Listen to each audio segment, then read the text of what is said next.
या सगळ्याचा विचार करणं आता सोडून दे दी. नाही मधुरा, तुला नाही कळते, तुला नाही कळते तिथली परिस्थिती. बरं ठीक आहे, मला नाही कळते असं जर तुला वाटत असेल तर वाटू दे, पण मला एवढं मात्र नक्की कळतं दी की त्यांनी तुझा हात धरून तुला असं घराबाहेर काढायला नको होतं. का?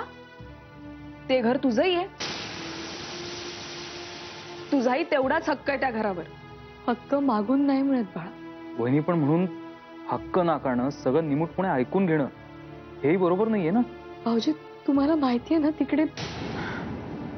ते काही असू दे वहिनी, तुम्ही माझ्यासोबत चला, मी मावशीशी बोलतो. अहो, काही झालं तरी मावशीला माझ्या बोलण्याचा तर विचार करावा लागेलच ना. नाही भाऊजी,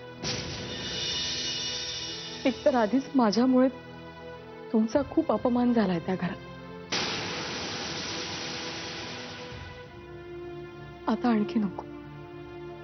नाही, बरोबर आहे विहंगू, आपण तिकडे जाऊन त्यांच्याशी बोलण्यात काहीच अर्थ नाहीये.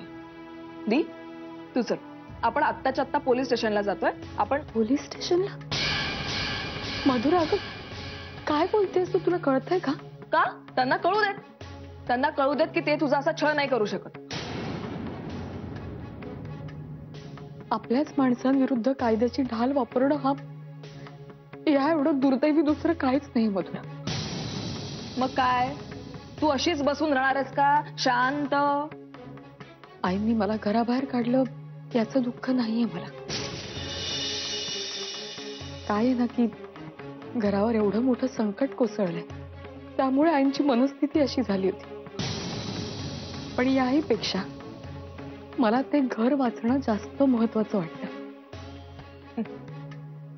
घरातली माणसंच जर घरातल्या सुनेला असं वागवत असतील तर त्या चार भिंतींना तरी काय अर्थ आहे दी? ते घर केव्हाच कोसळलंय दी. नाही, उलट ते घर कोसळू न देणं हे त्या घरची सून म्हणून माझं कर्तव्य आहे. ती माझी माणसं आहेत ग मधुरा, ते माझं घर आहे. आणि याही पेक्षा जास्त मला